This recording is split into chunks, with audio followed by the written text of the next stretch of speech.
নমস্কার, আমি ডক্টর শতশ্রী ঘোষ। আপনাদের সাথে অনেক দিন পরের মধ্যে আবার এলাম। আজকে আমি একটা ভিডিও নিয়ে যে ভিডিওতে বিষয়টা আলোচনা করব কোনো রোগ নয়।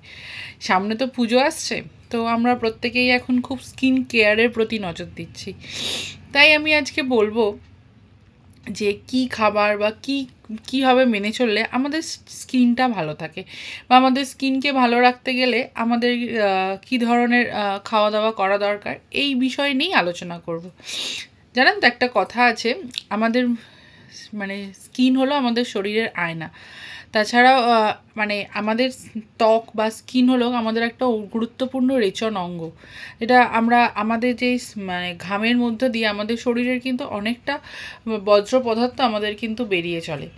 তাই আগে বলি যে আমাদের স্কিনের ত্বকের লাবণ্য আনবে, যাকে এক কথায় বলতে গেলে, সেটা কোন ধরনের খাবার। আমাদের দৈনন্দিনের খাদ্য তালিকায় কিন্তু প্রোটিন, ভিটামিন বা মিনারেলস, এটার কিন্তু একটা সমতা বজায় রাখতে হবে। পারলেই কিন্তু আমাদের একটা স্কিনের মধ্যে গ্লো আসবে। জানি না এই জিনিসগুলো বলা খুব সহজ, কিন্তু কতটা করা যায় সেটাই হচ্ছে কথা। তাও আমি বলছি, যদি আপনারা কিছুদিন মেনে চলেন জিনিসগুলো, তাহলে কিন্তু এই যে সামনে পুজো আসছে বা সারা বছর আপনাদের কিন্তু স্কিনের একটু ভালো থাকবে। হ্যাঁ, এবার যদি আপনাদের ত্বকের স্বাস্থ্যের কথা ভাবেন, তাহলে কিন্তু প্রত্যেক দিনের খাবারের মধ্যে যেমন ভিটামিন এ, ডি, ই, কে, এই তিনটে ভিটামিন বা ভিটামিন বি কমপ্লেক্স জাতীয় খাবার, এই ভিটামিনগুলোর যদি আমাদের শরীরে ঘাটতি দেখা যায়, তাহলে কিন্তু আমাদের শরীরের ড্রাইনেস, স্কিনের ড্রাইনেস বা আরও কোনো রকমের স্কিনের সমস্যা আসতে থাকে। এছাড়াও আমাদের কিছু মিনারেলস খাবারের মধ্যে আনা দরকার, যেমন কি জিঙ্ক, ক্যালসিয়াম বা সেলেনিয়াম। এই সেলেনিয়াম বা ক্যালসিয়াম যদি শরীরে বেশি থাকে, তাহলে কিন্তু আমাদের স্কিনের গ্লোটা খুব বেশি হয়। আর অস্বাস্থ্যকর খাদ্যাভ্যাস যদি বলি, একটু তৈলাক্ত খাবার বা এই পুজোর আগে অতিরিক্ত মদ্যপান বা ধূমপান, বা ধরুন জল কম খাওয়া, যতটা বেশি জল খাবেন তত কিন্তু আমাদের স্কিন বেশি হাইড্রেটেড হবে।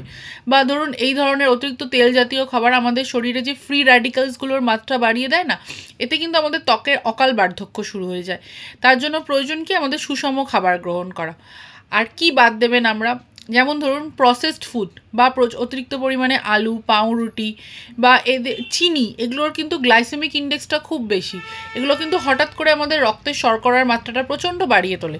বা এক্ষেত্রে এই যে গ্লাইকেশন শুরু হয়, এর জন্য কিন্তু আমাদের স্কিন কি হয়, প্রচণ্ড পরিমাণে চামড়াটা খুব শক্ত হয়ে আসে আর খুব শুষ্ক হয়ে যায়।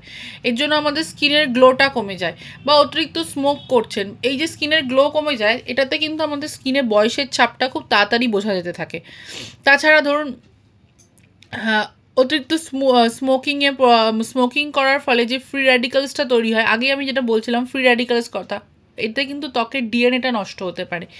বা ধরুন এর জন্য কিন্তু আপনাদের সোরিয়াসিস, আমার কাছে কিন্তু প্রচুর সোরিয়াসিস এখন একটা খুব মারাত্মকর রোগ হয়ে গেছে। সোরিয়াসিসের সমস্যা সোরিয়াসিস কিন্তু হতে পারে, বা আপনার ধরুন কোনো অটো ইমিউনো স্কিন ডিজিজ হওয়ার সম্ভাবনা, অন্য কোনো অটো ইমিউন স্কিন ডিজিজ হওয়ার সম্ভাবনা হতে পারে।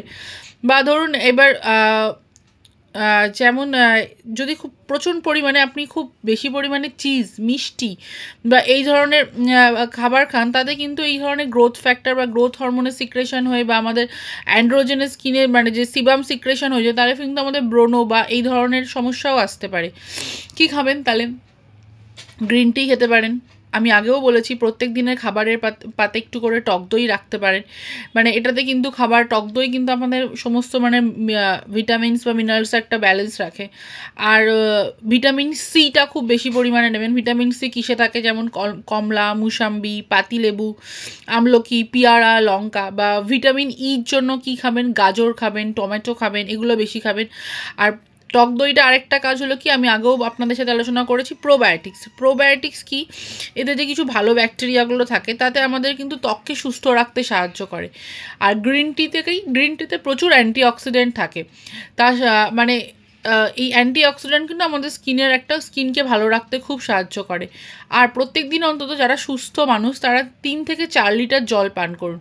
তাছাড়াও কিন্তু শরীরের এই জলের ভারসাম্য বজায় রাখতে জন্য আপনারা শসা বা লেটুস জাতীয় খাবার, এই ধরনের খাবার খেতে হবেন। আর যেটা থেকে দূরে থাকবেন, আবারও বলছি, ফ্যাট থেকে দূরে, যাদের ধরুন ফ্যাট থেকে দূরে রাখতে আপনাদের এই স্যাচুরেটেড ফ্যাট বা এই ধরনের ফ্যাট বা মাটন, এই ধরনের খাবার খাওয়াটা বন্ধ করুন। সেই জায়গায় আপনি শাকসবজি, ফলমূল এগুলো খান। বা ধরুন যাদের বয়স বাড়ছে বা উচ্চ রক্তচাপ আছে তারাও কিন্তু এই ধরনের খাবার খাওয়া একটু মানে বন্ধ করুন। সেই তুলনায় আপনারা প্রোটিনের মাত্রা বজায় রাখতে ডিম খান, সয়াবিন খান, মাছ খান, বা ধরুন ডাল দিয়ে একটা খিচুড়ি ভেজিটেবলস দিয়ে খান, বা ক্যালসিয়ামের জন্য আমন্ড খান, বা এগুলো খেতে পারেন। আমি একটা খুব সংক্ষেপে আপনাদের সাথে আলোচনা করলাম। রোজ তো রোগ নিয়ে আলোচনা করি, তাই পুজো আসছে, ভাবলাম একটু অন্য টপিকে আপনাদের সাথে আলোচনা করি। ভিডিওটা কেমন লাগলো অবশ্যই জানাবেন, আর আপনারা কোন বিষয় নিয়ে আমার সাথে আলোচনা করতে চাইছেন সেটাও কিন্তু কমেন্টে লিখে জানাবেন। সবাই ভালো থাকবেন, সুস্থ থাকবেন, নমস্কার।